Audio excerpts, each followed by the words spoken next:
चलिए, सॉलिड्स में हमने देखा था कितने टाइप के एक्सपेंशन हो सकते हैं। सबसे पहले सॉलिड्स की लेंथ चेंज हो सकती है। लेंथ, टेम्परेचर बढ़ेगा, लेंथ इंक्रीज हो जाएगी। अगर लेंथ इंक्रीज हो जाएगी तो नई वाली लेंथ इज इक्वल्स टू क्या हो जाएगा, original length multiplied by alpha multiplied by change in temperature. मैंने यही सिंबल यूज किया था क्या? सिंबल हम लोग सेम रखेंगे क्योंकि सेम सिंबल थे, कैपिटल टी तो नहीं था। हाँ, लेंथ के लिए भी स्मॉल एल था ना। हाँ, तो चलो चेंज इन, हाँ क्या है, यूनिफॉर्म रखेंगे नहीं तो फिर डाउट होता है। तो ये इनको हम कैपिटल एल रख देते हैं। तो चेंज इन लेंथ, ये वाला हमने फॉर्मूला देखा था। अगर मैं आपसे बोलूं किसी क्वेश्चन में आपको आ गया कि बच्चों बताओ अल्फा कितना होगा, तो आप लोग अल्फा निकाल सकते हो यहाँ से। अल्फा इज इक्वल्स टू क्या हो जाएगा, मैं क्या लिखूं, ऊपर ऐसा लिख दूं चेंज इन लेंथ, बताते जाओ मुझे फॉर्मूला क्या होगा, चेंज इन लेंथ अपॉन, हाँ इनिशियल लेंथ, या इसको ना ओरिजिनल लेंथ भी बोल सकते हैं हम लोग। जनरली इसलिए टर्म हम लोग कौन सा यूज करते हैं, ओरिजिनल लेंथ -1। ये नीचे आएगा, उसके बाद ये नीचे आएगा, डेल्टा टी क्या है, चेंज इन टेम्परेचर। गुड, तो ये हमारे अल्फा का फॉर्मूला है। उसके बाद हमने एक फॉर्मूला देखा था, change in area is equals to original area into coefficient of area expansion. इसको सुपरफिशियल एक्सपांशन भी कहते हैं हम लोग। जो एरिया एक्सपांशन होता है ना, इसका एक और नया नाम है superficial expansion. Superficial expansion, superficial expansion, ये भी इसका एक नया नाम है। इसको भी याद रख लेना, कभी पूछा तो है नहीं इस नाम से, लेकिन कभी पूछ भी सकता है। और ये कौन सा था, लीनियर एक्सपांशन था, लीनियर, ये था लीनियर एक्सपांशन, ये था लीनियर एक्सपांशन। तो यहां पे बताओ, अगर मैं आपसे बोलूं कि मुझे बीटा का फॉर्मूला बताओ, ऊपर वाला देख के आप लोग नीचे फॉर्मूला बता सकते हैं। ऊपर क्या आ जाएगा, change in area, very good, upon original area multiplied by change in temperature. उसके बाद सेम, उसके बाद जब हम लोगों ने देखा था किसमें, वॉल्यूम एक्सपांशन, तो change in volume is equals to क्या आ गया था, original volume multiplied by coefficient of volume expansion into change in temperature. यहां से अगर मैं आपसे गामा का फॉर्मूला पूछूं तो आप लोग बता सकते हैं, change in volume upon original volume into change in temperature. तो सारे बच्चे फॉर्मूला बता सकते हैं, है ना। सेम इसी कॉन्सेप्ट का हम लोग इस्तेमाल किसमें करने वाले हैं, लिक्विड्स के लिए। लिक्विड को भी जब हम लोग हीट करेंगे ना तो उसका वॉल्यूम बढ़ जाएगा, तो उसके लिए गामा हम लोग कैसे अच्छा एक बात बताओ, सॉलिड्स की तो लेंथ वगैरह होती है, लिक्विड्स की भी लेंथ वगैरह होती है क्या? नहीं। आपने हमेशा ऐसा अब कभी बोला है क्या कि भाई 1 मीटर दूध दे दो? हमेशा उसको किस में मेजर किया है आपने, लीटर्स में ही मेजर किया ना, इतने लीटर चाहिए। तो इसमें सिर्फ ना, सॉलिड्स के केस में तो हम लोगों को ये तीनों चीज मिलती है, लेकिन लिक्विड्स के केस में और गैसेस के केस में सिर्फ हमको वॉल्यूम में चेंज दिखाई देगा, सिर्फ वॉल्यूम में चेंज होगा। समझ में आया इतना? चलिए, तो फिर नेक्स्ट हेडिंग डालिएगा। Next heading, coefficient of cubical expansion. Cubical का मतलब ये है पावर 3, और पावर 3 में क्या आ जाता है, volume. Coefficient of cubical expansion of an ideal gas, of an ideal gas, of an ideal gas. लिखिएगा नेक्स्ट लाइन में, for an ideal gas, ideal gas की इक्वेशन क्या होती है,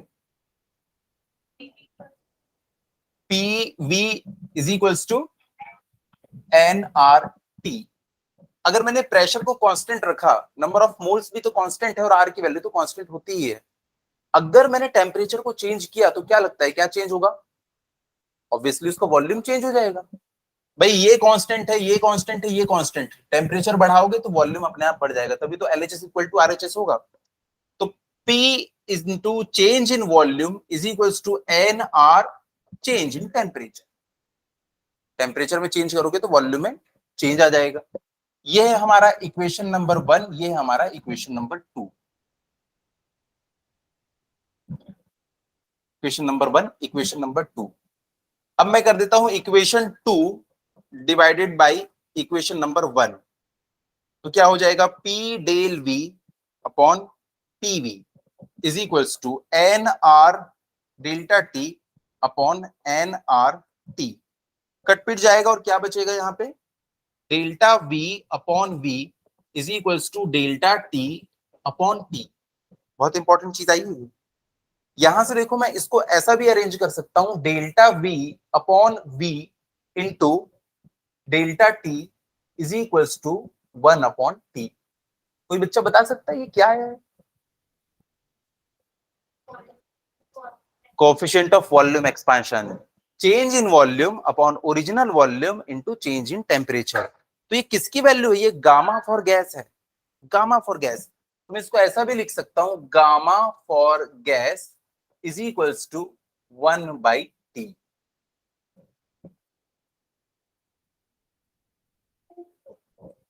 यहां से हम लोगों ने इसको डिराइव कर लिया कि गामा फॉर गैस कितना होता है, 1/T।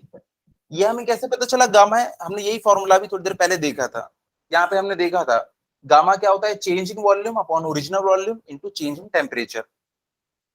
ये हो गया gamma of gas is equals to 1/T। ठीक है, चलिए नेक्स्ट लिखिएगा, expansion of a liquid, expansion of a liquid, expansion of a liquid, expansion of a liquid. अब जरा ध्यान से यहाँ पे देखना कि यहाँ हो क्या रहा है। मैंने ना एक बीकर लिया, बहुत अलग टाइप का बीकर है।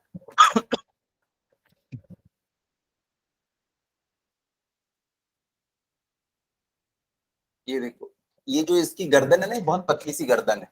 ठीक है, इसको मैंने स्टैंड के ऊपर लगा दिया है, इसको मैंने स्टैंड के ऊपर लगा दिया, ये स्टैंड के ऊपर लगा हुआ है, ये देखो स्टैंड के ऊपर लगा हुआ है। इसमें ना एक फ्लूइड भरा हुआ है, ये फ्लूइड जो है वो इस लेवल तक के भरा हुआ है। ये जो लेवल है इसको मैंने V1 नाम दे दिया, इस लेवल तक के इसमें फ्लूइड भरा हुआ है, पूरा फ्लूइड भरा हुआ है। अब इसके नीचे मैंने क्या किया, बर्नर लगा दिया, इसके नीचे मैंने एक बर्नर लगा दिया, मोमबत्ती दिख रही है वो बर्नर है। अब जैसे ही मैंने ये बर्नर को चालू किया तो उसने क्या किया, हीट एनर्जी देना शुरू कर दिया। अब मुझे एक बात बताओ कि इसमें जो वॉल्यूम, जो मुझे पहले लेवल दिख रहा था V1, अब ये बढ़ेगा या कम होगा या कांस्टेंट रहेगा?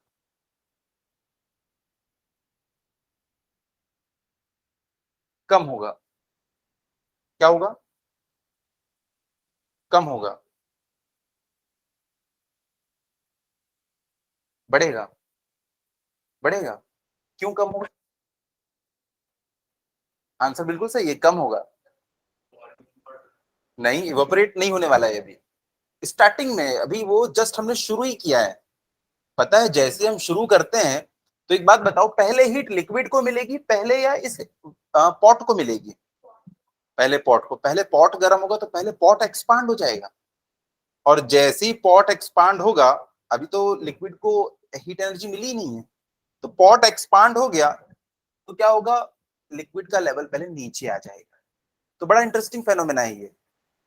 तो जैसे ही पॉट थोड़ा सा एक्सपांड हुआ, ये इतना नेग्लिजिबल चेंज होता है कि आप इसको आंखों से देख भी नहीं पाओगे, बहुत नेग्लिजिबल चेंज होता है, लेकिन होता है ऐसे ही है। तो वॉल्यूम का लेवल V1 से पहले फॉल होता है कहां पे, V2 तक। लेकिन अब इस लिक्विड को भी हीट मिलना शुरू हो गई है। और लिक्विड जो है ना, वो ज्यादा एक्सपांड करते हैं सॉलिड से। मैंने आपको बताया था सबसे ज्यादा कौन एक्सपांड करता है, गैस, क्योंकि उसके जो मॉलिक्यूल्स है वो तो बिल्कुल फ्री है इधर उधर मूव करने, उसके बाद लिक्विड्स, और आखिरी में सॉलिड, क्योंकि उनका इंटरमॉलिक्यूलर फोर्स बहुत ज्यादा है। तो इतना ज्यादा एक्सपांड हो जाएगा ना, थोड़ी देर के बाद आपको तीसरा लेवल यहाँ पे दिखाई देगा, V3 का। अल्टीमेटली बढ़ना ही है, पर पहले घटता है उसके बाद बढ़ता है। तो पहले घटने का रीजन क्या है, कि पहले हीट किसको मिली, पॉट को, और पॉट खुद एक्सपांड हो गया। तो वॉल्यूम क्या हो जाएगा इसमें, हमको कम होता हुआ दिखाई देगा कि ये नीचे की तरफ जा रहा है लेवल जो है। लेकिन थोड़ी देर बाद जब इसको हीट मिलना शुरू, तो ये खुद एक्सपांड होगा और एक्सपांड होकर बहुत ऊपर पहुंच जाएगा। ठीक है, तो इसमें हमको सही रीडिंग मिलेगी या गलत रीडिंग मिलेगी? पॉट तो देखो खुद भी एक्सपांड हो गया है, पॉट ज्यादा एक्सपांड होगा तो हमको ज्यादा एरर मिलेगी। तो यहाँ पे ना हम लोगों को दो टाइप के एक्सपांशन दिखने मिलते हैं। एक होता है अपरेंट, जो हमको दिख रहा है V3। आप एक बात बताओ, अगर ये पॉट खुद एक्सपांड नहीं हुआ होता तो लिक्विड का लेवल तो यहीं से बढ़ना शुरू होता ना, लेकिन वो खुद वाटर अगर एक्सपांड हो गया तो पहले बेचारे का लेवल गिर गया। तो ये जो हमको दिख रहा है ना, ये इतना सा, ये क्या है, ये अपरेंट। अपरेंट मतलब होता है आभासी, जो हमको फील हो रहा है, लेकिन एक्चुअल में कितना है, इतना है, इतना है। तो ये रियल होगा और ये क्या होगा, अपरेंट। ठीक है, तो दोनों में लिखवा रहा हूं आप लोगों को। when a liquid is heated when a liquid is heated, its container also expands। क्योंकि लिक्विड को आपको किसी न किसी कंटेनर में रखना ही होगा, इसलिए रोज मैं बॉटल लेके आता हूं, ये मेरा कंटेनर है। अगर इसको हीट प्रोवाइड करेंगे तो पहले बॉटल एक्सपांड हो जाएगी।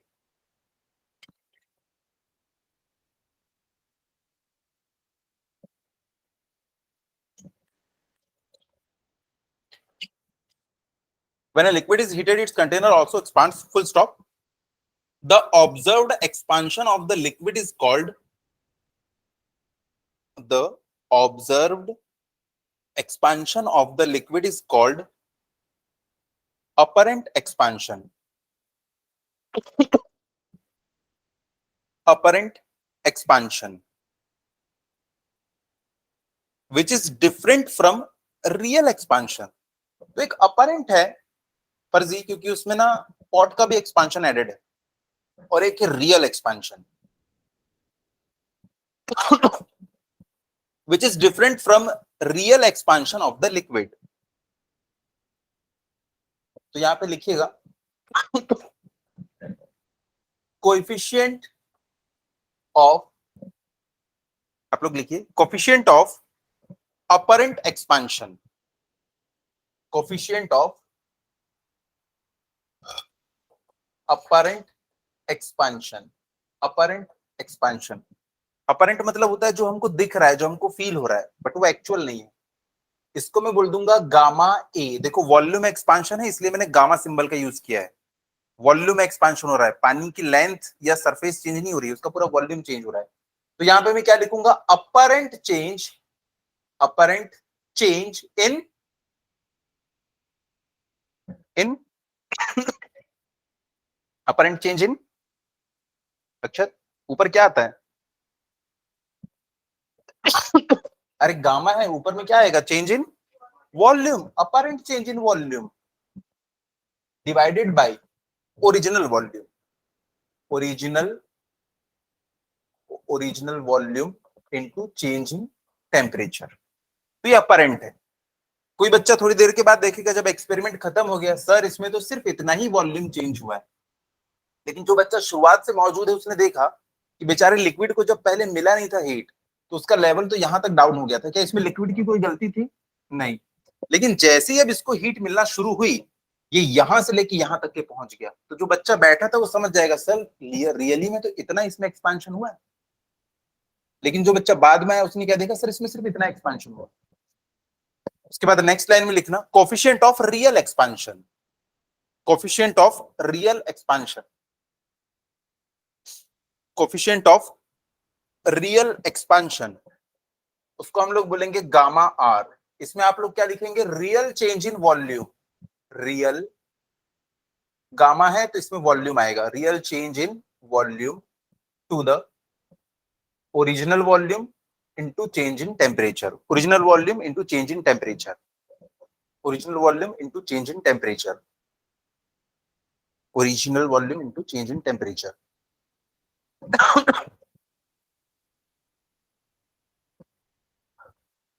अच्छा, क्या ज्यादा होगा, रियल वाला चेंज ज्यादा होगा या अपरेंट ज्यादा होगा, वहां से देख के बताओ। रियल ज्यादा होगा। रियल में तो शूट किया उसने नीचे से V2 से लेके V3 तक एक्चुअली। तो हम लोग यहाँ पे लिख सकते हैं, इसका डेरिवेशन आप लोग के सिलेबस में नहीं है। Gamma R is equals to gamma A plus gamma of glass. Generally इसको हम ग्लास में यूज करते हैं। तो ये जी का मतलब है coefficient of expansion for glass या material, coefficient of volume expansion expansion for glass.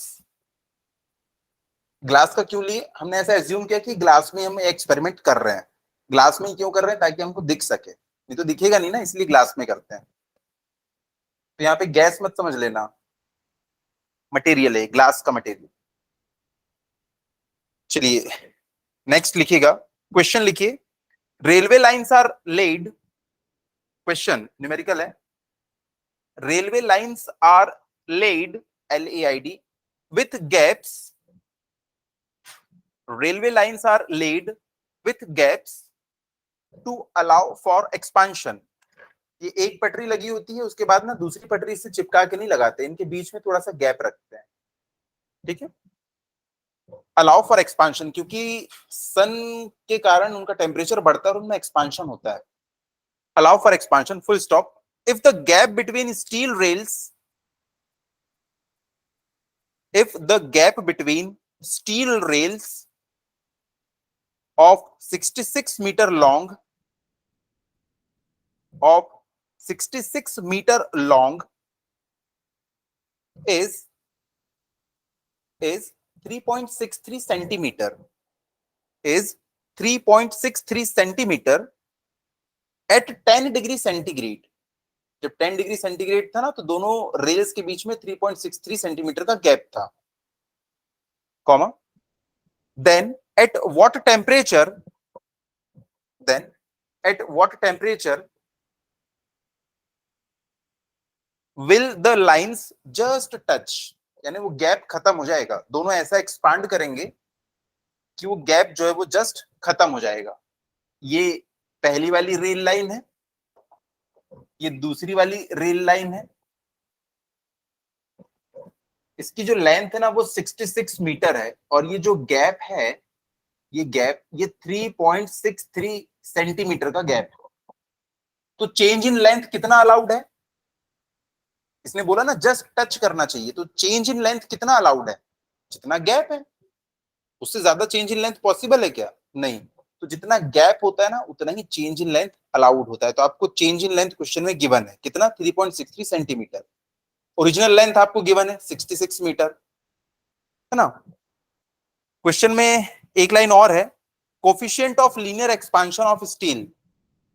Linear expansion के लिए हम कौन सा सिंबल यूज करते हैं? अल्फा। तो अल्फा दिया हुआ है स्टील के लिए, alpha for steel is equals to, alpha for steel is equals to 11 into 10 to the power minus 6, 11 into 10 to the power minus 6। Kashyap इसकी यूनिट क्या होती है? पर डिग्री सेंटीग्रेड, या पर डिग्री केल्विन, या पर डिग्री फ़ारेनहाइट। यहाँ पे पर डिग्री सेंटीग्रेड दिया हुआ है क्योंकि टेम्परेचर भी डिग्री सेंटीग्रेड में था। इनिशियल टेम्परेचर कितना था इसका? Initial temperature, initial temperature was 10 degree centigrade, और इसने पूछा है फाइनल टेम्परेचर। किस टेम्परेचर पे ये दोनों एक दूसरे को लाइंस टच कर जाएंगी? तो भाई फॉर्मूला है हमारे पास, delta L is equals to L not alpha delta T. Delta T क्या है? Change in temperature, change in temperature. तो देखो डेल्टा एल हम लोगों को दिया हुआ है कितना? 3.63 into 10 to the power minus 2। क्यों किया 10 टू द पावर माइनस 2? क्योंकि सेंटीमीटर में। Original length 66 metre, 66 metre into alpha दिया है 11 into 10 to the power minus 6 into change in temperature. Change in temperature क्या हो जाएगा? Final minus initial. तो आप लोग मुझे आंसर बताओ क्या होगा। ऑप्शंस दे देता हूं मैं यहां पे, A B C D, 40 degree, 50 degree, 60 degree, 70 degree. किस टेम्परेचर पे ये दोनों एक दूसरे को टच कर जाएंगे बताओ? Change in temperature.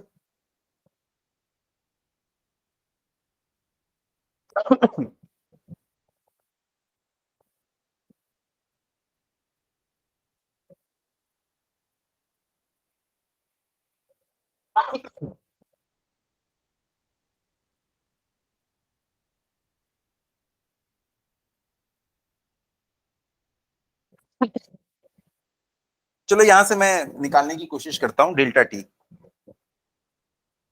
कितना है डेल्टा टी, तो डेल्टा टी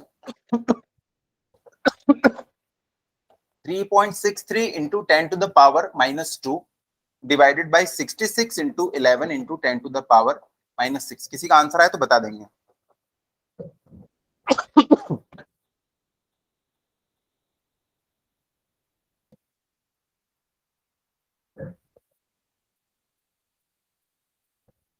अगर यहाँ पे ध्यान से देखो, देखो देखो देखो, 11 से ये पहले 3 टाइम्स जाएगा, 33, 3 बचेगा, फिर 33, फिर कितनी बार जाएगा, 3 बार। तो 11 से कितनी बार चला जाएगा, 0.33 टाइम्स। देखो इसको ऐसा कर लेते हैं, देखो ध्यान से, यहाँ पे मैं बोर्ड में कर रहा हूं लेकिन आप लोग को जरूरत नहीं पड़नी चाहिए। इसको मैं ऐसा लिख सकता हूँ ना, 363 into 10⁻⁻4।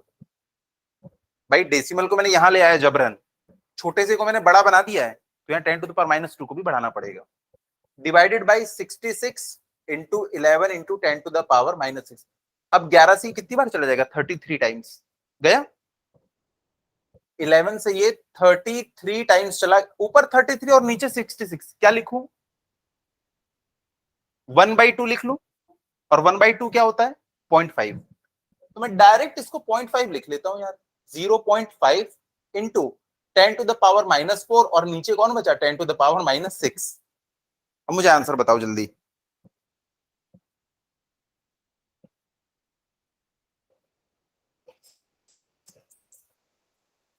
Forty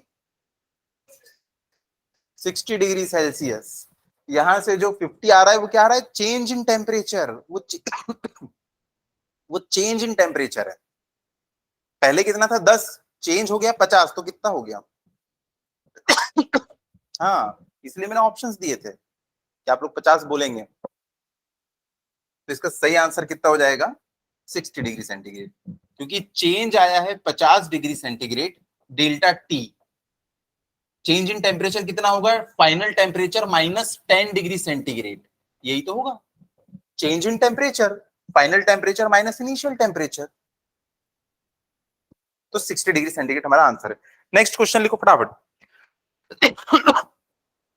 on heating a glass block, on heating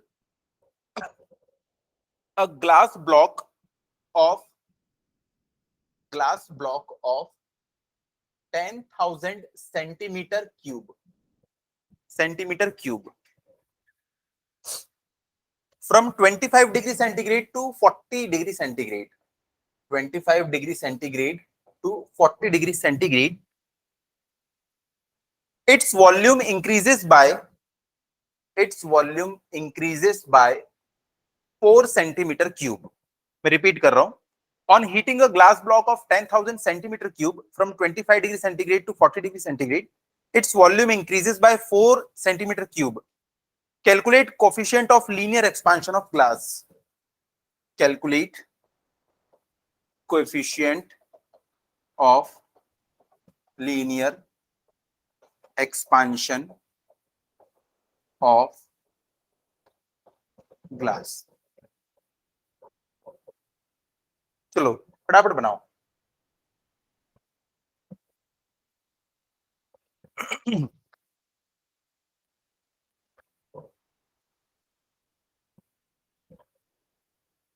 मुझे भी इसका आंसर पता नहीं है, ऑप्शंस मैंने लिख लिए थे।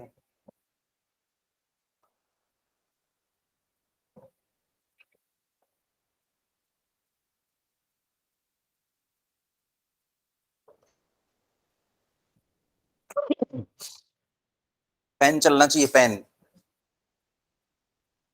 भाई आपको देखो, ओरिजिनल वॉल्यूम दिया है, चेंज इन वॉल्यूम दिया है, चेंज इन टेम्परेचर दिया हुआ है। क्वेश्चन खुद चिल्ला चिल्ला के कह रहा है कि आपको कौन सा फॉर्मूला लगाना है, क्या करना है।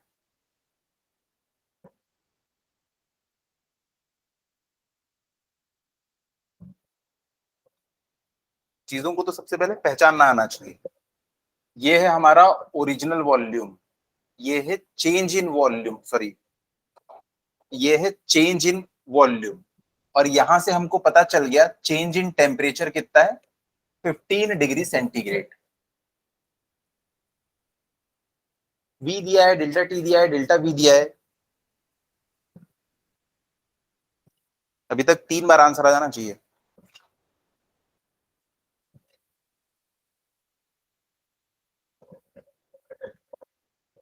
जिन बच्चों को फॉर्मूला याद नहीं आ रहा उनके लिए मैं फॉर्मूला लगा देता हूं। Change in volume is equals to original volume into gamma into delta T. यहां से मैं लिख सकता हूं gamma is equals to change in volume upon original volume into change in temperature. तो यहां से गामा इज इक्वल्स टू क्या आ जाएगा, डेल्टा वी। डेल्टा वी दिया हुआ है 4। क्या यहां पे मुझे सेंटीमीटर से मीटर में कन्वर्ट करने की जरूरत है? नहीं, क्योंकि दोनों साइड सेंटीमीटर सेंटीमीटर, ये देखो ऊपर भी सेंटीमीटर नीचे भी सेंटीमीटर, कट जाएगा, तो यहाँ कन्वर्ट करने की जरूरत नहीं। 10,015।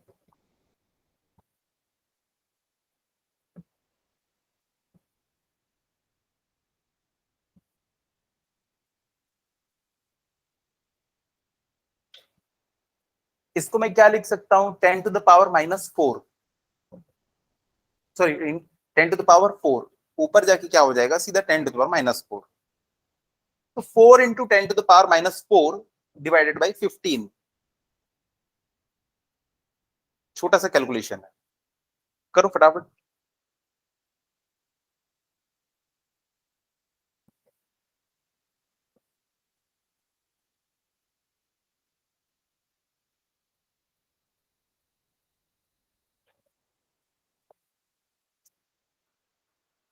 एक मिनट, यहाँ 10⁻⁻⁶ वगैरह भी है इनके साथ में।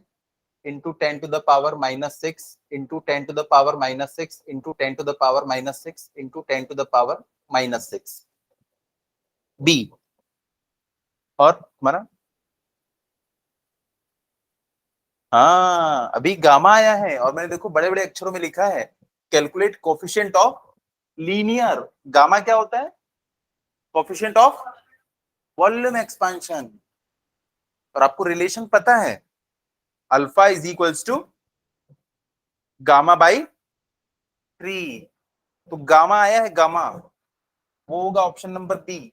आप जो 2 पॉइंट कुछ कह रहे थे, तो हाँ, तो फिर इसको 3 से डिवाइड करेंगे तो ऑप्शन नंबर डी आएगा। समझ गए कैसे सॉल्व करना है ना? यहां से इसको सॉल्व करेंगे हम लोग।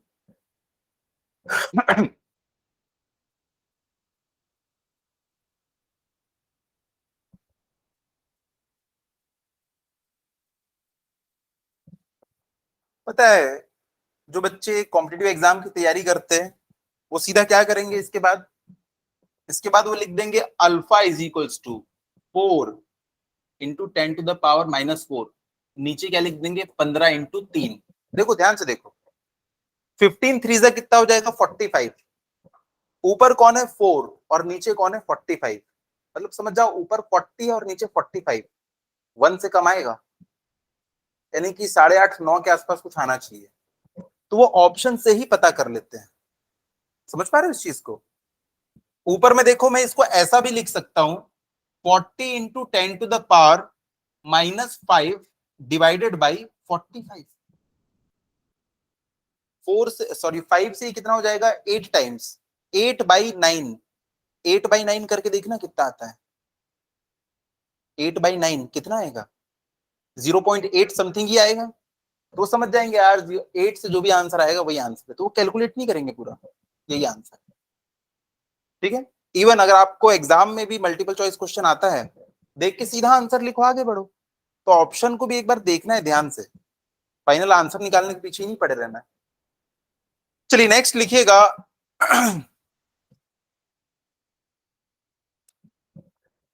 नेक्स्ट हमारा टॉपिक है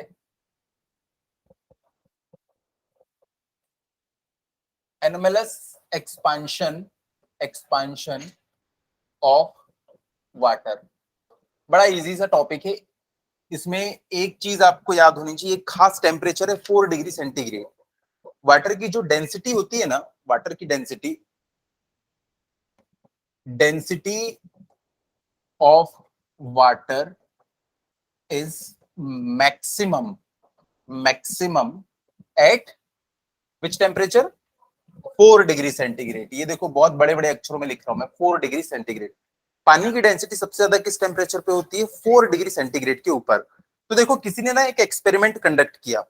वो एक्सपेरिमेंट कुछ ऐसा था कि उन्होंने देखा, यहाँ पे रखा वॉल्यूम, वॉल्यूम, और यहाँ पे उन्होंने रखा क्या? टेम्परेचर। वॉल्यूम और टेम्परेचर। अब एक बात बताओ, डेंसिटी अगर बढ़ेगी तो वॉल्यूम क्या होगा?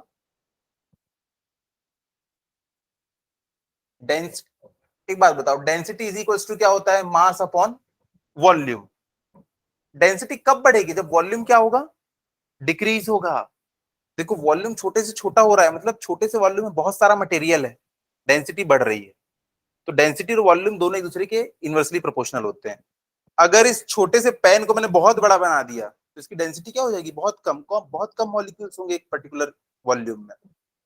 तो यहाँ पे देखो, सबसे पहले ना ये एक्सपेरिमेंट शुरू किया गया कहां से? 0 डिग्री सेंटीग्रेड से। 0 डिग्री सेंटीग्रेड के ऊपर पानी का उन्होंने मान लो 1 किलोग्राम कुछ लेके रखा होगा, उसका वॉल्यूम इतना था, ये इतना वॉल्यूम था।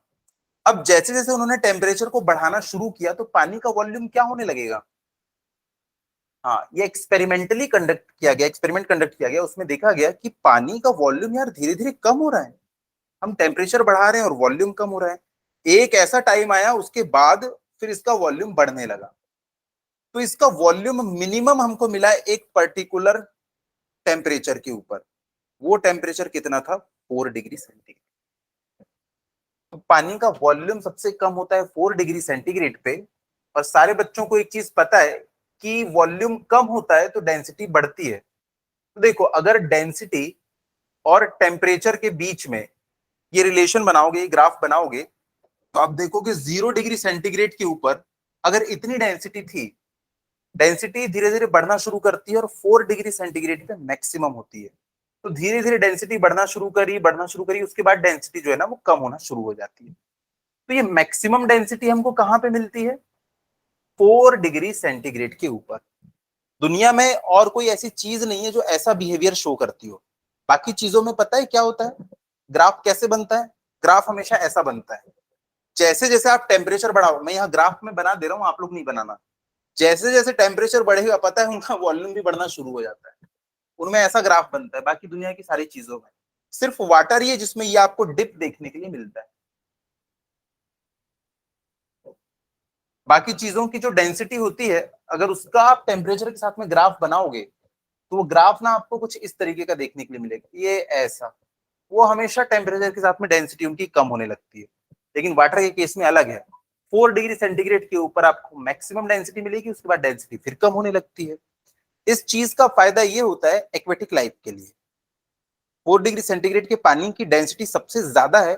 जिसकी डेंसिटी ज्यादा वो नीचे जाता है हमेशा, लिक्विड के केस में। तो उसकी डेंसिटी सबसे ज्यादा तो सबसे नीचे चले जाता है। ऊपर का जो पानी वो 0 डिग्री सेंटीग्रेड का, तो बर्फ ऊपर जम जाती है। और नीचे जो एक्वेटिक लाइफ है वो सर्वाइव कर पाती है। अगर वो जम जाएंगे तो मछलियां कैसे रह पाएंगी? उसके बाद ये जो बर्फ जो बन गई है ना, ये इंसुलेशन का भी काम करती है।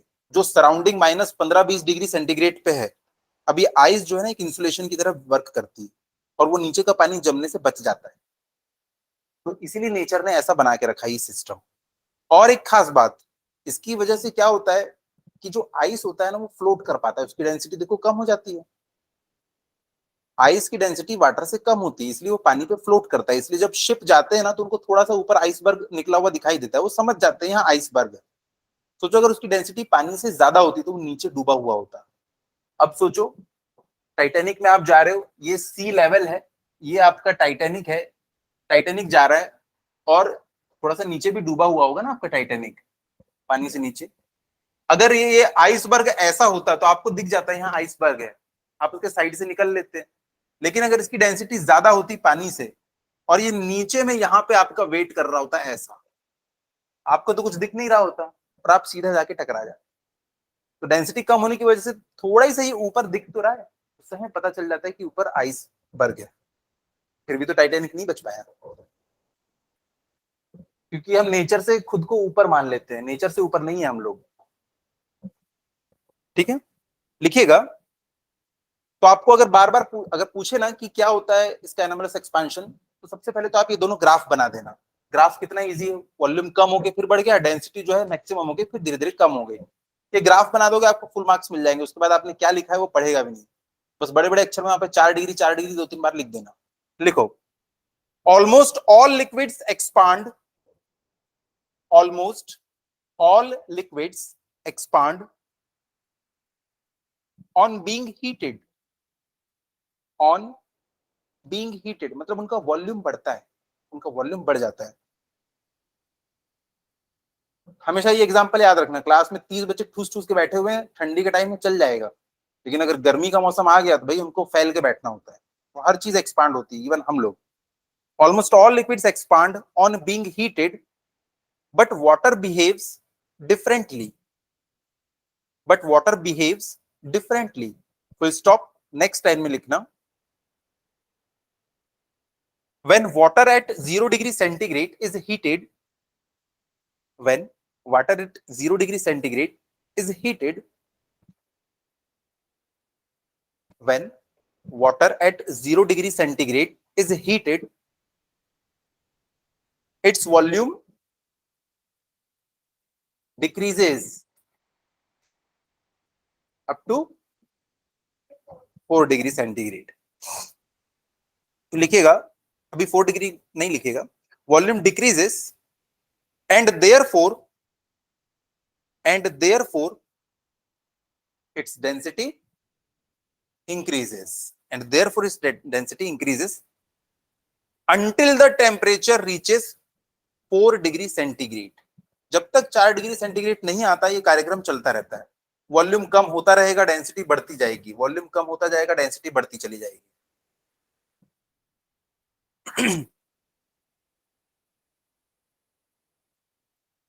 until its temperature reaches 4 degree centigrade, full stop। above 4 degree centigrade, above 4 degree centigrade the volume increases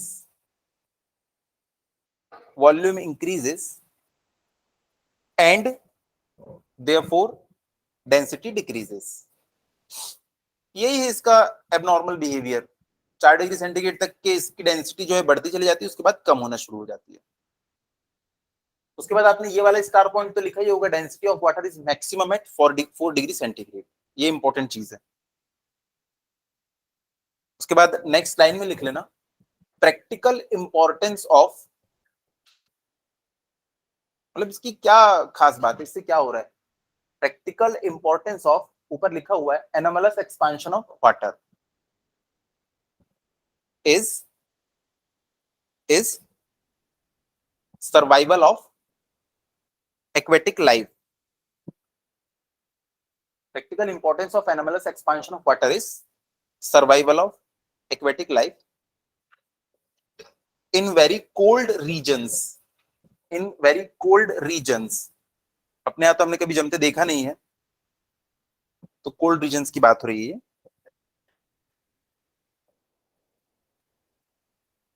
ठीक है। तो डायग्राम याद से बना लेना। नेक्स्ट लिखिएगा, नेक्स्ट हमारा टॉपिक है हीट, नेक्स्ट हमारा टॉपिक है हीट। इसको तो आप लोग बहुत अच्छे से जानते हैं, हीट, हीट। अच्छा, इसका डायमेंशन क्या हो जाएगा? हाँ, good good good, M1 L2 T-2। मैंने बताया था फोर्स का क्या होता है, M1 L1 T-2, और ये क्या है, एनर्जी, इसका क्या होता है, M1 L2 T-2। एनर्जी है, हीट का पूछें चाहे वर्क का पूछें चाहे एनर्जी का पूछें, ML2 T-2, ठीक है। बस आपको वर्क का याद रख, सॉरी फोर्स का याद रखना है और एनर्जी का याद रखना है, काम हो जाएगा, ठीक है। M1 L2 T-2 लिखिएगा। तो देखो, सबसे पहले समझते हैं हीट क्या चीज है। सबसे पहले ना लोग जानते नहीं थे कि हीट क्या चीज है। अब उन्हें ऐसा लगता था कि ये एक बॉडी है, ये जो बॉडी है ए, ये ना हायर टेम्परेचर पे थी। हम लोग अभी समझ लेते हैं कि मान लो ये 90 डिग्री सेंटीग्रेड पे थी। मैंने क्या किया, इसके बाजू में एक और बॉडी लाके रख दिया, इस बॉडी का नाम है बी, और ये ठंडी थी, इसका टेम्परेचर रहा होगा 25 डिग्री सेंटीग्रेड। तो आप एक बात बताओ, दोनों कांटेक्ट में यहां पे क्या होगा? अभी हमें नहीं पता क्या होगा, लेकिन ये गर्म हो जाएगी। थोड़ी देर के बाद हमको ये पहले से ज्यादा गर्म फील होगी। तो एक थ्योरी थी जो पहले साइंटिस्ट लोगों ने दी, उन्होंने बोला कि एक ना फ्लूइड होता है, फ्लूइड, जिसका नाम होता है क्या? कैलोरिक। एक फ्लूइड है, दिखता कैसा है? नहीं दिखता। इसकी खुशबू कैसी है? ये ऑर्डरलेस है। कलर क्या है? कलरलेस। ना दिखता है, ना खुशबू आती है, कुछ भी नहीं है, लेकिन ये क्या करता है? हॉट बॉडी से कोल्ड बॉडी की तरफ फ्लो करता है। उस वजह से, और ये क्या है? कैलोरिक ऐसा फ्लूइड है जिसमें एनर्जी है, तो अपने साथ में एनर्जी को लेके जाता है ये फ्लूइड, और यहाँ पे इस बॉडी को क्या कर देता है? गर्म कर देता है। ये फ्लूइड यहाँ से यहाँ चले जाता है। इसी को हमने क्या नाम दिया? कैलोरिक। बाद में इसी को हीट नाम देंगे। क्या एक्चुअल में ऐसा होता है? जिसने ऐसा नाम दिया ना, उसको पूछा गया कि भैया अगर कुछ फ्लूइड यहां से यहां आया है तो इसका वेट भी बढ़ना चाहिए, इसका वेट क्यों नहीं बढ़ा? उन्होंने बोला वेटलेस है। तो बोले ठीक है ठीक है, चलो अब एक बात बताओ, यहाँ पे मैंने अपने दोनों हाथों को रगड़ दिया, अरे ये भी गर्म हो गया, ये भी गर्म हो गया, ये फ्लूइड आया कहां से? यहाँ तो तुम बोल रहे हो यहां से वो फ्लूइड यहाँ चला गया, यहाँ तो दोनों ही गर्म हो गए, तो क्या हवा से ये कैलोरिक आ गया? तो वो समझाने में फेल हो गए। लेकिन उन्होंने नाम बड़ा अच्छा दिया था, कैलोरिक। तो आगे चल के हीट की एक यूनिट बनी, कौन सी? कैलोरी। सी को आखिरी का हटा दी, कैलोरीज की यूनिट बन गई। तो ये वाली थ्योरी तो हमको नहीं पढ़ना है, ठीक है? हमको पढ़ना है जो मॉडर्न थ्योरी है, जो एक्चुअल इसका रीजन है। तो चलिए शुरू करते हैं, इसकी डेफिनेशन के साथ शुरुआत करते हैं। Heat is the form of thermal energy. Thermal का मतलब होता है टेम्परेचर से रिलेटेड सारी चीजें। Heat is the form of thermal energy. Heat is the form of thermal energy transferred from one body to another, transferred from one body to another by virtue of temperature difference. तो temperature difference के कारण ये खुद flow हो जाती है। तो ये एक थर्मल एनर्जी है, फ्लो हो जाती है टेम्परेचर डिफरेंस के कारण। अगर ये भी 90 डिग्री सेंटीग्रेड पे होता ना, तो ना हीट यहां से यहां जाती, ना यहां से यहां। तो इसके लिए रिस्पॉन्सिबल कौन है? फ्लो ऑफ थर्मल एनर्जी के लिए कौन रिस्पॉन्सिबल है? Temperature difference. अच्छा, जैसे इलेक्ट्रिक एनर्जी के फ्लो होने के लिए कौन रिस्पॉन्सिबल है? Potential difference. जैसे बैटरी में भी देखना, दो पोटेंशियल होते हैं, एक पॉजिटिव एक नेगेटिव टर्मिनल। जैसे फ्लो ऑफ वाटर के लिए कौन रिस्पॉन्सिबल है? हाइट लेवल का डिफरेंस। वैसे इसके लिए कौन रिस्पॉन्सिबल है? टेम्परेचर का डिफरेंस। ठीक है? जितना ज्यादा टेम्परेचर का डिफरेंस होगा ना, हीट उतनी तेजी से ट्रांसफर करना शुरू कर देती है। लिखिएगा एसआई यूनिट जूल। इसकी एसआई यूनिट जो है ना, वो है क्या? जूल। JOULE।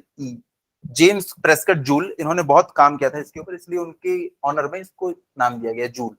और इसकी सीजीएस यूनिट भी है, सीजीएस यूनिट, इसको हम कहते हैं कैलोरी। हम ये दोनों वर्ड का यूज करते हैं। कैलोरी बर्न करना, यार मोटा हो गया हूं, बोलते हैं ना, कैलोरी। CGS unit calorie. दोनों के बीच में एक रिलेशन है, वो अभी मैं डिस्क्लोज कर देता हूं, बाद में जूल के एक्सपेरिमेंट से हम लोग समझ जाएंगे। अगर मैं पूछूं एक calorie is equals to how much joule, तो आप बोलेंगे 4.186 जूल। तो जूल बड़ा है या कैलोरी बड़ा है? कैलोरी बड़ा है, इसलिए तो हम लोग कैलोरी बर्न करते हैं। कैलोरी बड़ा है। 1 calorie is equals to 4.186 joule. कुछ कुछ बुक्स में 4.2 लिख देता है, तो वो भी चलेगा, कोई दिक्कत नहीं। कैलकुलेशन करते टाइम तो हम लोग 4.2 ही लेंगे, पर यहाँ पे रिलेशन बता रहा हूँ इसलिए एग्जैक्ट वैल्यू लिख रहा हूँ, 4.186 जूल। न्यूमेरिकल करते टाइम हम लोग 4.2 ले लेंगे। ठीक है? तो देखो, शुरुआत में ये इंजन वगैरह कुछ बने नहीं थे। हमारी गाड़ियों में क्या होता है, पेट्रोल डालते हैं हम लोग, पेट्रोल जलता है, उससे क्या होता है, हीट एनर्जी निकलती है, और वो हीट एनर्जी को हम किस में कन्वर्ट कर लेते हैं? Mechanical energy. गाड़ी मूव, जहां मोशन वहां मैकेनिकल एनर्जी, जहां टेम्परेचर वहां पे थर्मल एनर्जी। तो हीट को हम लोगों ने आगे चल के सीख लिया वर्क में कन्वर्ट करना, लेकिन दोनों की यूनिट ना अलग अलग थी। हीट जो थी, इसकी यूनिट क्या थी? कैलोरी। कैलोरी इसकी यूनिट थे। लेकिन जो वर्क डन होता है, वर्क डन, इसकी यूनिट क्या होती है? जूल। अरे आप लोगों ने पढ़ा है ना, work done is equals to force into displacement. Force क्या होता है? न्यूटन। ये क्या होता है? मीटर। न्यूटन मीटर को ही हम क्या कहते हैं? जूल। तो वर्क की यूनिट थी जूल और हीट की यूनिट थी कैलोरी। भाई हीट ही तो अल्टीमेटली वर्क में कन्वर्ट हो रही है, तो हमको पता होना चाहिए ना कि हम इतनी कैलोरी हीट देंगे तो हमको कितना वर्क मिलेगा। तो दोनों के बीच में हमको एक रिलेशन पता होना चाहिए। जैसे पहले के जमाने में जब पैसा नहीं हुआ करता था, तब ऐसा होता था ना, हम अपने यहाँ की धान दे देंगे, तुम अपने यहाँ से गुड़ दे देना। तो भाई मैं इतना धान दूंगा तो तुम कितना गुड़ दोगे, पता भी तो होना चाहिए। पता चला बोरा भर के धान दे दियो, 100 ग्राम गुड़ मिल गया। तो एक इक्विवेलेंट हमको चाहिए। तो वही इक्विवेलेंट ना हमको मिलता है किससे? जूल के एक्सपेरिमेंट से। उन्होंने ना एक चीज नोटिस की कि वो जितना ज्यादा हीट देते हैं उतना ज्यादा वर्क मिलता है। आपकी गाड़ी में देखो, बाइक में क्या होता है? एक सिलेंडर वाला इंजन होता है, थोड़ा सा पेट्रोल जलता है, हमको थोड़ा सा वर्क मिलता है। लेकिन ट्रक वगैरह में तो कितना सारा पेट्रोल डीजल जलता है, तो हमको ज्यादा वर्क मिलता है। तो जितनी ज्यादा हीट उतना ज्यादा हमको वर्क मिलेगा। तो यहाँ पे उन्होंने क्या किया, एक क्या लगाएंगे, जहां प्रोपोर्शनलिटी साइन होता है वहां पे एक कांस्टेंट, और इनका नाम है जूल। तो इनका कांस्टेंट क्या होगा? जे। तो इन्होंने प्रोपोर्शनलिटी कांस्टेंट को इंट्रोड्यूस कर दिया। अब उन्होंने ना एक्सपेरिमेंट किया। उन्होंने देखा यार मैं जब जब 1 कैलोरी हीट देता हूं तब तब मुझे 4.186 जूल का वर्क मिलता है। तो यहां से जूल की वैल्यू क्या आ गई? ये तो 1 है, 4.186। तो इसी को जूल इक्विवेलेंट कहते हैं। इसने क्या किया? कैलोरी और जूल के बीच में एक रिलेशन बना दिया। ठीक है, तो इसको मैं अपने वर्ड्स में लिखा रहा हूं। उन्होंने देखा, लिखिएगा, according to joule, according to joule, according to joule, work may be converted into heat. Work may be converted into heat, into heat and vice versa. अभी आईसी इंजन में हम लोग हीट को वर्क में कन्वर्ट करते हैं। क्या आप वर्क को हीट में कन्वर्ट कर सकते हैं? हाँ, ये देखो मोशन हो रहा है, ये हीट में कन्वर्ट हो रहा है। मोशन हीट में कन्वर्ट हो गया। हम लोग ब्रेक लगाते हैं, ब्रेक पैड्स कैसे हो जाते हैं? गर्म हो जाते हैं। तो आप लोग वर्क को भी उसमें कन्वर्ट कर सकते हैं, हीट में। तो लिखिएगा, अकॉर्डिंग टू जूल वर्क में be converted into heat and vice versa. Full stop करके लिखना। He observed the ratio of work done, he observed ratio of work done to the heat transfer, to the heat transfer is always constant, is always constant. ऐसा लिखना, W by Q is equals to J. वही है ultimately. तो उन्होंने देखा कि W by Q है, हमेशा कांस्टेंट आता है। W बाई क्यू हमेशा कांस्टेंट आता है, हमेशा कांस्टेंट। इस कांस्टेंट की वैल्यू कितनी आती है? 4.186। लिखिएगा आगे। और W is equals to J into Q, और W is equals to J into Q. If Q is equals to 1 calorie, 1 calorie, 1 calorie, अगर मैंने हीट को 1 कैलोरी ले लिया तो आपको क्या मिलेगा? J is equals to W। J की वैल्यू किसके इक्वल मिलती है? W। और उन्होंने जब जब 1 कैलोरी की हीट दी अपने इंजन को तो उनको वर्क कितने का मिला? 4.186 का। तो W की वैल्यू कितनी मिलती थी जब वो हीट को 1 लेते थे? 4.186। तो J की वैल्यू कितनी आ गई? 4.186। ठीक है। अच्छा, यहाँ पे J की यूनिट क्या हो जाएगी? कोई बच्चा बता सकता है?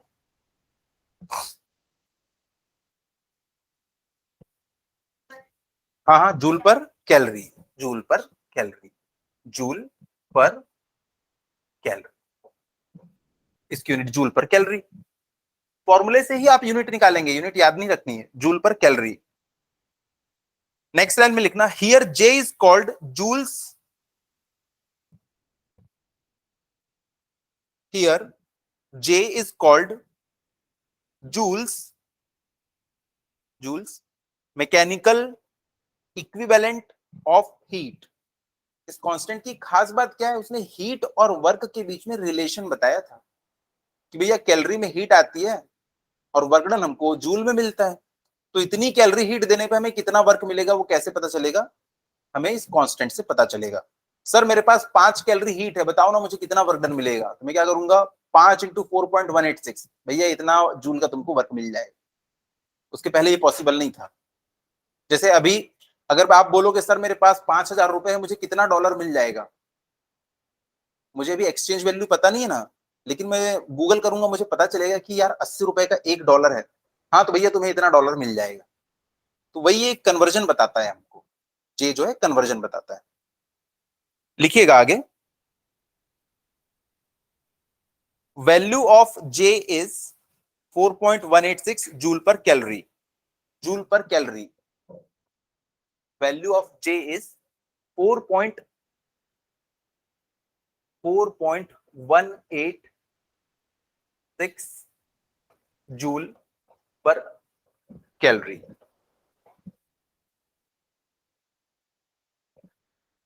ठीक है, जैसे कि आपने देखा होगा, शायद नहीं देखा होगा, अगर बुलेट चलाएंगे, आपने किसी पेड़ पे बुलेट चलाई, वो बुलेट के पास कौन सी एनर्जी, काइनेटिक एनर्जी, मोशन में है, मैकेनिकल एनर्जी है उसके पास में। अब वो जैसी स्ट्राइक करती है, सारी की सारी मैकेनिकल एनर्जी उसकी किसी और एनर्जी में कन्वर्ट हो जाएगी। तो जैसी वो टकराती है ना, वो जब उसके अंदर घुसती है, जो भी पेड़ है आपका ट्रंक है, तो उसकी सारी मैकेनिकल एनर्जी किस एनर्जी में कन्वर्ट हो जाती है, हीट एनर्जी में। फ्रिक्शन के कारण वो रुक जाती है, तो उसकी सारी एनर्जी किसमें कन्वर्ट हो गई, हीट एनर्जी में। तो देखो यहाँ भी वर्क हीट में कन्वर्ट हो गया। तो आपको पता है कि आपकी जो बुलेट है, फॉर एग्जाम्पल आपकी जो बुलेट है उसका मास जो था ना, उसका मास था 0.05 किलोग्राम, और उसकी जो वेलोसिटी थी वो थी 30 मीटर पर सेकेंड। तो बताओ उसके पास में कितनी काइनेटिक एनर्जी थी, हाफ इंटू 0.05 इंटू 30 का स्क्वायर। सर उसके पास ना ये एनर्जी है, एनर्जी इसकी यूनिट क्या हो जाएगी, जूल। ये जैसे ही वहां पे टकराएगी तो मुझे कितनी हीट मिलेगी कैलोरी में, बताओ। भाई तुम्हारे पास जूल में आंसर आ चुका है, और आपको पता है 1 joule is equals to, sorry 1 calorie is equals to 4.186 joule. इतने जूल की एनर्जी मिल रही है, इसको कैलोरी में कन्वर्ट कर लोगे, 4.186 डिवाइड कर लो, आपको पता चल जाएगा सर इतनी हीट मिल गई। यही काम करता है वो कोफिशिएंट, सॉरी कांस्टेंट। नेक्स्ट लिखिएगा, स्पेसिफिक हीट। ये सारी डेफिनेशन में से कुछ ना कुछ पूछेगा आप लोग को एग्जाम में। स्पेसिफिक हीट, स्पेसिफिक, जहां पे भी स्पेसिफिक वर्ड यूज होता है ना, समझ जाना पर केजी की बात कर रहा है, पर किलोग्राम। स्पेसिफिक का मतलब ही क्या होता है, पर केजी की बात कर रहा है, पर केजी नहीं पर किलोग्राम। ठीक है, क्योंकि हम लोग ऐसा यूनिट में डील करते हैं, सीजीएस में आप डील करोगे तो उसमें ग्राम आएगा, यहाँ पे किलोग्राम। ठीक है, हम लोग ऐसा यूनिट को फॉलो करते हैं। लिखिएगा, स्पेसिफिक हीट। तो पहले यहां पे मतलब समझ जाओ, ये भी 1 केजी है, ये भी 1 केजी है, और ये भी 1 केजी है। इसका टेम्परेचर भी 25 डिग्री सेंटीग्रेड है, इसका भी 25 डिग्री सेंटीग्रेड है, इसका भी 25 डिग्री सेंटीग्रेड है। मेरी ऐसी इच्छा है कि इसका टेम्परेचर कितना हो जाए, 26 डिग्री सेंटीग्रेड, इसका भी 26 डिग्री सेंटीग्रेड, और इसका भी 26 डिग्री सेंटीग्रेड टेम्परेचर हो जाए। मास कितना है, 1 किलोग्राम। चेंज इन टेम्परेचर कितना चाहिए, 1 डिग्री सेंटीग्रेड। दोनों चीज 1 1 है। 1 किलोग्राम मास का टेम्परेचर 1 डिग्री सेंटीग्रेड बढ़ाने के लिए जो हीट चाहिए, उसी को स्पेसिफिक हीट कहते हैं। तो आपने तीन तीन चीजें क्यों बनाई, यहाँ पे क्या है ना, यहाँ पे एयर है, इसके अंदर क्या है, वाटर है, इसमें क्या है, कोई महंगी सी चीज बताओ, मरकरी। ठीक है चलो, इसमें मरकरी है। ठीक है, तो एयर है, वाटर है, मरकरी। क्या लगता है तीनों 1 1 किलोग्राम है, तीनों का टेम्परेचर 1 डिग्री सेंटीग्रेड बढ़ाने के लिए क्या मुझे सेम अमाउंट ऑफ हीट लगेगी, तीनों में डिफरेंट लगेगी। तो इसकी स्पेसिफिक हीट अलग है, उसकी स्पेसिफिक हीट अलग है, उसकी स्पेसिफिक हीट अलग है। तो स्पेसिफिक हीट से क्या मतलब है, amount of heat required to increase the temperature of unit mass by unit degree centigrade. 1 kilogram mass का टेम्परेचर 1 डिग्री सेंटीग्रेड बढ़ाने के लिए जो हीट चाहिए, वही क्या कहलाती है, उस मटेरियल की स्पेसिफिक हीट। हर मटेरियल के लिए अलग अलग है। अच्छा बताओ, स्पेसिफिक हीट ज्यादा होना चाहिए या कम होना चाहिए, डिपेंड करता है एप्लीकेशन टू एप्लीकेशन। ठीक है, आपका जो एसी है वो यहाँ की हवा को ठंडा कर रहा है, आप क्या चाहते हो, यहाँ जल्दी से जल्दी हवा ठंडी हो जाए कि एसी चालू करने के घंटे भर बाद हमको हवा यहाँ पे कम मतलब ठंडी मिले, जल्दी से जल्दी। तो ये अगर एयर है ना, इसकी स्पेसिफिक हीट बहुत कम होगी, तो थोड़ी सी हीट निकाला तो उसका टेम्परेचर सट से डाउन हो जाएगा। पानी के साथ ऐसा नहीं है, पानी की स्पेसिफिक हीट बहुत ज्यादा है। पानी को ना बहुत सारी हीट दोगे तब उसका टेम्परेचर 1 डिग्री बढ़ता है। अब जितनी एनर्जी लिया है उतनी एनर्जी रिलीज करेगा तभी उसका टेम्परेचर 1 डिग्री ड्रॉप होगा। इसलिए देखना, जब डॉक्टर सिकाई करने के लिए बोलता था, पहले क्या करते थे, बोतल में गर्म पानी भरते थे और उससे सिकाई करते थे। सोचो उसके अंदर अगर गर्म गर्म हवा भर के सिकाई करते तो 1 किलोग्राम हवा भर दी अपनी बोतल में, उससे आप सिकाई कर रहे हो 1 किलोग्राम पानी के बजाय, जल्दी ठंडा होगा क्योंकि एयर ना बहुत कम हीट को रख पाती है अपने पास। कम हीट रखी है, टेम्परेचर बहुत जल्दी बढ़ गया उसका थोड़ी सी हीट में, क्योंकि उसकी स्पेसिफिक हीट क्या है, कम है। आप लोग मोटा मोटा मतलब समझ गए स्पेसिफिक हीट का। तो स्पेसिफिक हीट को कैसे डिफाइन करूंगा मैं, amount of heat required, an body नहीं, यूनिट मास, हाँ, बाय 1 डिग्री सेंटीग्रेड। चलो इसको लिखते हैं, the specific heat of a substance may be defined as the specific heat of a substance may be defined as the amount of heat required। तो देखो मैं इसका ना फॉर्मूला भी साथ साथ लिखते चले जाता हूं। इसको हम लोग ना सी से डिनोट करेंगे, सी से। देखो, amount of heat required for unit mass for unit temperature, है ना, लिखवा रहा हूं मैं, अभी लिखो मत। The specific heat of a substance may be defined as the amount of heat required to raise the temperature of unit mass, to raise the temperature of unit mass of the substance through 1 degree, through 1 degree. अच्छा, 1 kilogram mass का temperature बढ़ाने के लिए 1 degree आपको 5 joule heat लगती है, तो 10 kilogram temperature बढ़ाना, आप 10 से मल्टीप्लाई कर लोगे। तो देखो इसमें जैसे ही आप 10 से मल्टीप्लाई करोगे आपको पता चल जाएगा कितनी हीट चाहिए। 50 किलोग्राम है, 50 से मल्टीप्लाई कर लो, ऊपर केजी नीचे केजी कट जाएगा।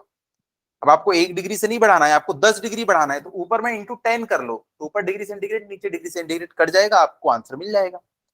भाई 1 डिग्री बढ़ाने के लिए इतना हीट चाहिए ना, 10 डिग्री के लिए मल्टीप्लाइड बाई 10। तो लिखिएगा, ये फॉर्मूला लिख लीजिए पहले, C is equals to Q upon M delta T। C is equals to Q upon M delta T, ठीक है। Capital C is equals to Q upon M delta T। अच्छा एक बात बताओ, आगे चल के ना मैं आप लोगों को बोलूंगा कि भाई पानी है, पानी मेरे पास ना 5 किलोग्राम पानी है, इसका टेम्परेचर मैं चाहता हूं 25 डिग्री सेंटीग्रेड बढ़ जाए, तो मैं इसे कितनी हीट प्रोवाइड करूं। तो आप बोलना सर मेरे पास एक फॉर्मूला है, हीट इज इक्वल्स टू, देखो यहीं से फॉर्मूला निकल रहा है, mass into specific heat into change in temperature. ये फॉर्मूला बच्चों को पता है। मैंने बोला 5 किलोग्राम का टेम्परेचर 25 डिग्री बढ़ाना है, तो 5 और इसकी जगह पे 25। वाटर के लिए स्पेसिफिक हीट की वैल्यू हमें याद रखनी है, कितनी होती है वो, 4.186। देखो बार बार यही डेटा आ रहा है, वाटर की स्पेसिफिक हीट कितनी, 4.186। तो वाटर के लिए स्पेसिफिक हीट कितनी होती है, 4.186। तो जब भी आप घर जाओगे आप लोग देखोगे कि एक बाल्टी में पानी रखा हुआ है 10 लीटर, 10 लीटर मतलब 10 किलोग्राम, पानी का 1 लीटर 1 किलोग्राम होता है। आप घर में पूछना, मैं बताऊं इसका टेम्परेचर अगर आपको 15 डिग्री बढ़ाना है तो आपको कितनी हीट प्रोवाइड करनी पड़ेगी, मास से 10 किलोग्राम, टेम्परेचर बढ़ाना है 15 डिग्री सेंटीग्रेड, स्पेसिफिक हीट कितनी होती है 4.186। तो अब मल्टीप्लाई करके घर में बता देना कितने जूल की हमको जरूरत पड़ेगी। फिर घर वाले क्या पूछेंगे, क्या करूं इस इंफॉर्मेशन का, है नहीं, इसका आप लोग यूज कर सकते हैं। जब आप लोग आगे चल के गीजर लगवाएंगे घर में, तो 2 किलोवाट का चाहिए, 1 किलोवाट का चाहिए, वो डिपेंड करता है कि आपका कैसा यूसेज है। तो आगे चल के हम लोग देखेंगे उसको। 1 किलोवाट, किलोवाट का मतलब होता है किलो जूल पर सेकेंड, इतना हीट वो देगा, बाद में पढ़ेंगे उसको। लेकिन ये वाला फॉर्मूला तो अभी हमको बाय हार्ट होना चाहिए। हीट का formula M C delta T, M C delta T, mass specific heat into change in temperature. तुमको ज्यादा चेंज इन टेम्परेचर चाहिए तो भैया ज्यादा हीट देना पड़ेगा, ज्यादा मास है तो आपको ज्यादा हीट देना पड़ेगा टेम्परेचर इंक्रीज करने के लिए। तो ये फॉर्मूला याद हो गया। तो स्पेसिफिक हीट हम लोगों ने याद कर ली। इसकी यूनिट क्या हो जाएगी, कोई बच्चा बता सकता है देख के? अच्छा बताएंगे इस बार। हाँ हाँ हाँ, पर डिग्री सेंटीग्रेड। लेकिन सुनो सुनो, अभी रुको। हम लोग ऐसा यूनिट यूज करते हैं, उसमें टेम्परेचर के लिए क्या है, केल्विन। डिग्री सेंटीग्रेड भी सही है, लेकिन हम लोग ऐसा यूनिट यूज करते हैं ना। तो इसकी जो यूनिट हो जाएगी वो हो जाएगी जूल पर केजी पर डिग्री सेंटीग्रेड, सॉरी केल्विन। मैं भी यही बोल। अच्छा, जो सीजीएस यूनिट होती है, सीजीएस, चलो कश्यप भी बताओ, उसमें इसकी यूनिट क्या हो जाएगी? हाँ, कैलोरी पर ग्राम पर डिग्री सेल्सियस। तो ये ऐसा यूनिट, ये CGS unit, CGS centimetre gram second, gram, इसलिए मैंने जी लिखा। तो ये इसकी यूनिट्स हो गई। तो नेक्स्ट लाइन में लिख लेना, therefore the amount of heat required,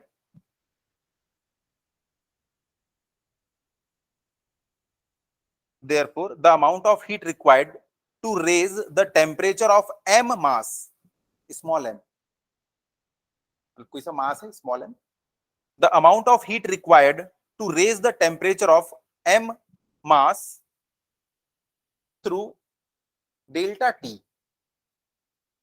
भाई मेरा 5 किलोग्राम मास है, मैं उसको 15 डिग्री बढ़ाना चाहता हूँ, एम मास को डेल्टा टी बढ़ाना चाहता हूँ। तो उसके लिए फॉर्मूला क्या आएगा, लिख लीजिए, Q is equals to M C delta T. Heat का ये फॉर्मूला याद रखना है, Q is equals to M C delta T. Raise the temperature through delta T, delta T. तो स्पेसिफिक हीट पता चल गया। अब इसके आगे हम लोग दो और हीट देखेंगे। नेक्स्ट लिखिएगा।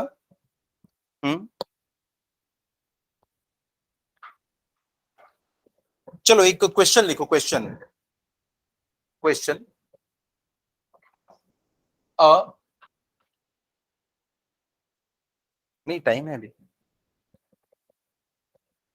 A metal block of 6 kg, इसमें लिख लेना, इसकी जो स्पेसिफिक हीट है, इसको मैंने सीबी लिख दिया, block is equals to 2.36 kilo joule per KG per kelvin at 80 degree centigrade is dropped in a river, in a river of 25 degree centigrade temperature. Find the heat released by block। एक बात बताओ, एक 2 kilogram का block है, वो नदी में अगर गिर जाएगा, 80 डिग्री सेंटीग्रेड पे है, तो क्या नदी का पानी गर्म हो जाएगा? नहीं, थोड़ा सा तो बढ़ेगा, 2 4 5 डिग्री। नदी का पानी नहीं बढ़ेगा ना, 25 का 25 ही रहेगा। चेंज किसका होगा, ब्लॉक का। कितना हो जाएगा वो थोड़ी देर के बाद,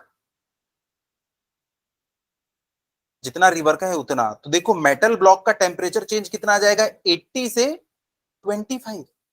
चेंज इन टेम्परेचर कितना हो जाएगा, डिवाइड सॉरी माइनस कर लेना। चेंज इन टेम्परेचर आपको पता है, उसके लिए आपको सी की वैल्यू पता है, उसका मास पता है, तो आप निकाल सकते हो कितनी हीट को रिलीज करेगा।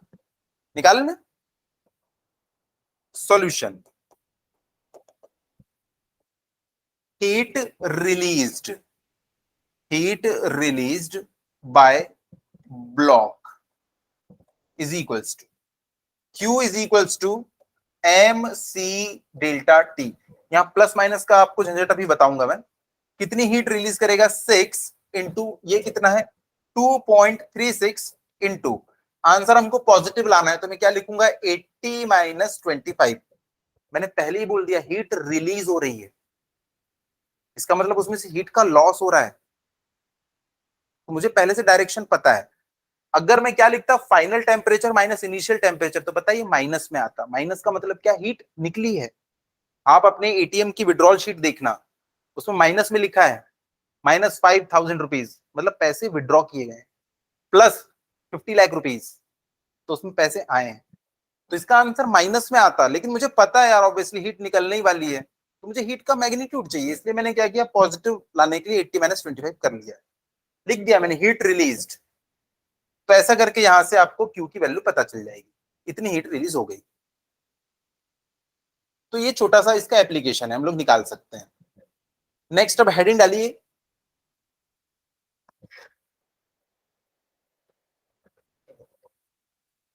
अब देखो ये जो हीट है ना हमारी, ये दो काम कर सकती है, दो काम। या तो चेंज इन टेम्परेचर कर सकती है, चेंज इन टेम्परेचर, या change in state. Change in state इसका क्या मतलब हुआ, छत्तीसगढ़ से Madhya Pradesh. Change in state क्या मतलब होगा इसका, हाँ फेज को चेंज कर सकती है ये। तो देखो हीट के दो ही काम है, या तो टेम्परेचर को चेंज करो या तो फिर स्टेट को चेंज करो। लेकिन हीट जो है ना वो एक टाइम पे एक ही काम कर सकती है, या तो वो टेम्परेचर को चेंज करेगी, तो जब टेम्परेचर चेंज होगा तो उस समय क्या फेज चेंज पॉसिबल है, नो। और जब वो फेज को चेंज करती रहेगी तो क्या उस समय टेम्परेचर का चेंज पॉसिबल है, नहीं, वो एक टाइम पे एक ही काम करती है। तो जब चेंज इन टेम्परेचर है तो इसको थर्मोमीटर सेंस कर पाएगा या नहीं कर पाएगा, कर लेगा। थर्मोमीटर क्या बताता है, चेंज इन टेम्परेचर ही तो बताता है, थर्मोमीटर इसको सेंस कर सकता है। तो ये वाली हीट क्या कहलाएगी, सेंसिबल हीट। सेंसिबल हीट जिसको हम लोग सेंस कर सकते हैं कि भैया इसमें हीट अंदर आई है।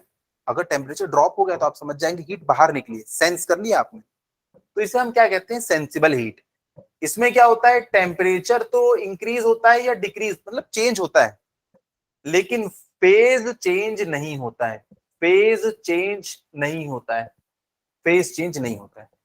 और जो दूसरी वाली हीट होती है ना, इसमें टेम्परेचर कभी चेंज नहीं होता, इसमें सिर्फ और सिर्फ क्या होता है, फेज चेंज।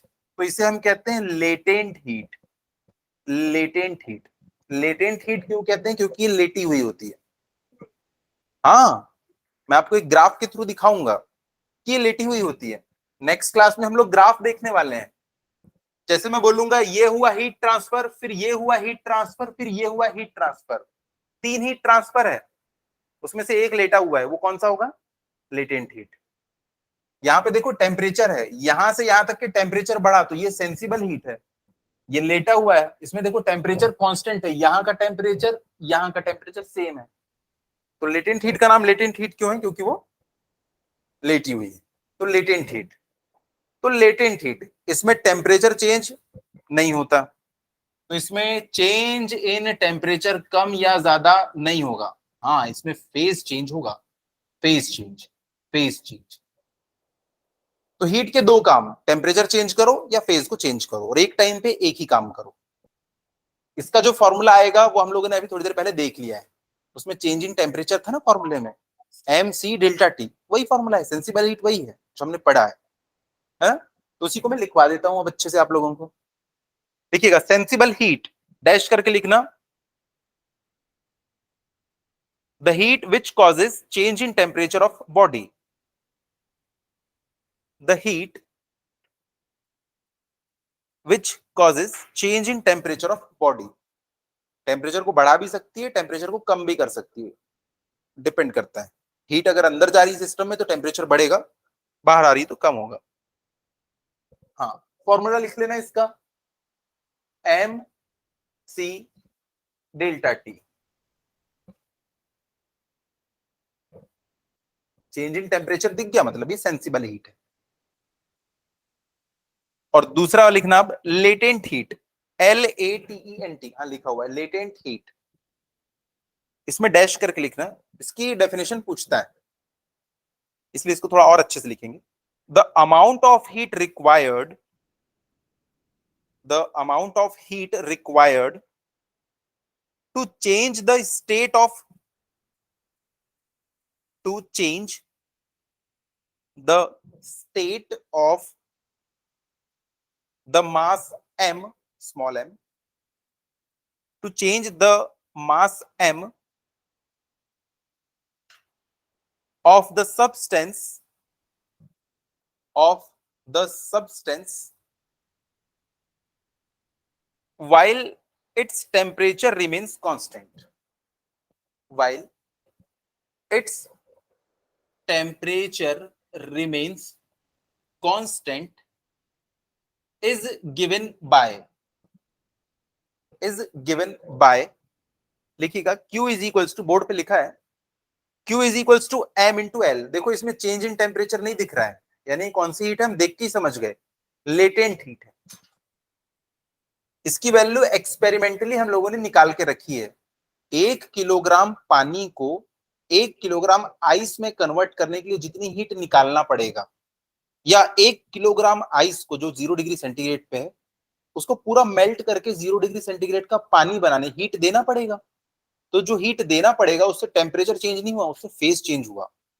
तो जितनी हीट हमने दी वही क्या कहलाएगी, लेटेंट हीट। तो 5 किलोग्राम का चेंज करना है तो आपको इतनी हीट देना पड़ेगा, मल्टीप्लाइड बाई 5। यहाँ पे एल की यूनिट क्या हो जाएगी,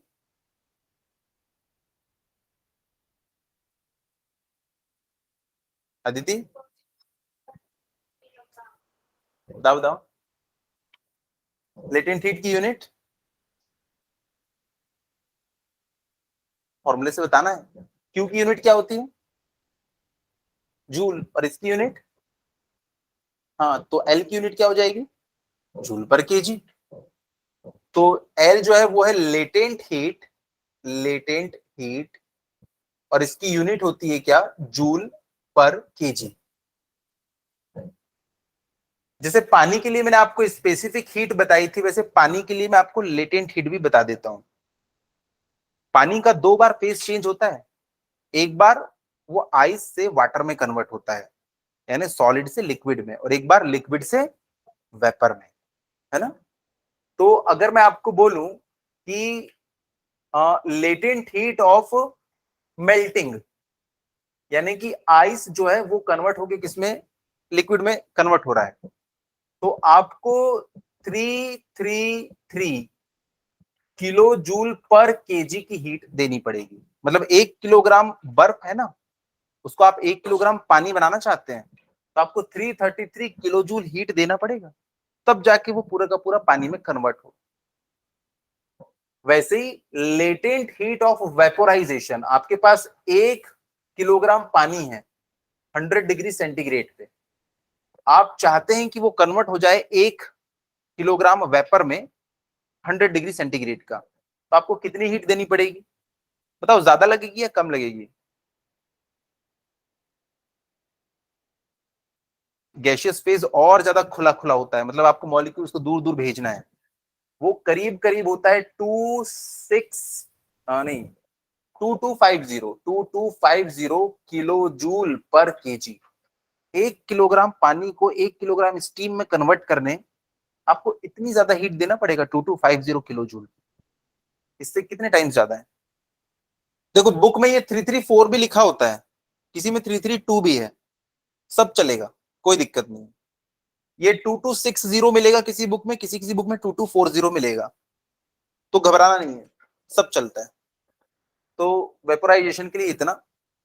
अच्छा ये तो मैंने मेल्टिंग के लिए बताया, फ्यूजन के लिए मतलब जब बर्फ जमेगा 1 किलोग्राम पानी से 1 किलोग्राम आइस बनेगा, इतनी हीट को निकालना पड़ेगा। हाँ तो यही से मैग्नीट्यूड यही रहेगा, 1 किलोग्राम स्टीम को 1 किलोग्राम लिक्विड वाटर में कन्वर्ट करना है, तो इतनी हीट उसमें से निकाल लो, वो लिक्विड में कन्वर्ट हो जाएगा। ठीक है, 7 बजे तक थी क्लास, 7:15 तक के। अच्छा ठीक है, चलो तो फिर नेक्स्ट क्लास, और सब लोग जल्दी आएंगे 5:30। अगर हो सकता है कई बार क्लास शुरू नहीं होती, लेकिन आप सबको जल्दी पहुंचना है। आप लोग के वेट के कारण 10 मिनट क्लास डिले हो जाए वो ठीक नहीं है ना, हमको सबको समय पे पहुंचना है। ठीक है, चलिए मिलते हैं फिर अगली क्लास में। थैंक यू बच्चों। हाँ बच्चों, आप लोग लीव कर सकते हैं।